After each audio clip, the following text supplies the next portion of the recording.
எனக்கு அன்பான தேவஜனமே, கிறிஸ்தவமும் புனிதர்களின் பயணமும் என்ற தலைப்பில் அதன் தொடர்ச்சியாக இன்று ஜியு போப் அவர்களை குறித்து நாம் தியானிப்போம். தமிழ் மண்ணில் வியப்பூட்டும் ஊழிய பணிகளை செய்தவர்களுள் ஒருவர் ஜியு போப் ஆவார்.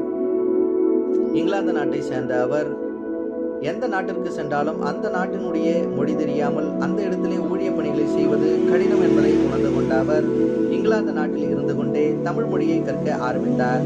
1839 ஆண்டு இந்தியாவில் உள்ள திருநெல்வேலியில் சாயர்புரம் என்ற பகுதியை மையமாக கொண்டு ஒரு பல்கலைக்கழகத்தை அவர் நிறுவினார். அது மட்டுமல்லாமல் 96 ஊர்களில் அவர் சபைகளையும் ஏற்படுத்தினார்.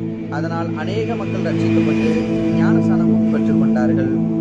ஜியு போப் ஒரு இடத்துல நின்று கொண்டு தன்னுடைய ஊழிய பணியான போதகத்தை அவர் போதித்துக் கொண்டிருக்கும் பொழுது ஒரு பெண்ணானவர் அவர் அருகே வந்து மாட்டு சாணத்தை கரைத்து அவர் மீது ஊற்றினார். இருந்தாலும் கூட இந்த எல்லா பாடுகளையும் கிறிஸ்துவின் பேரில் உள்ள விசுவாசத்தாலும் அந்த அன்பை மக்கள் கண்டுகொள்ள வேண்டும் என்பதற்காக இந்த இன்னல்கள் அனைத்தையும் அவர் தாங்கிக் கொண்டார்.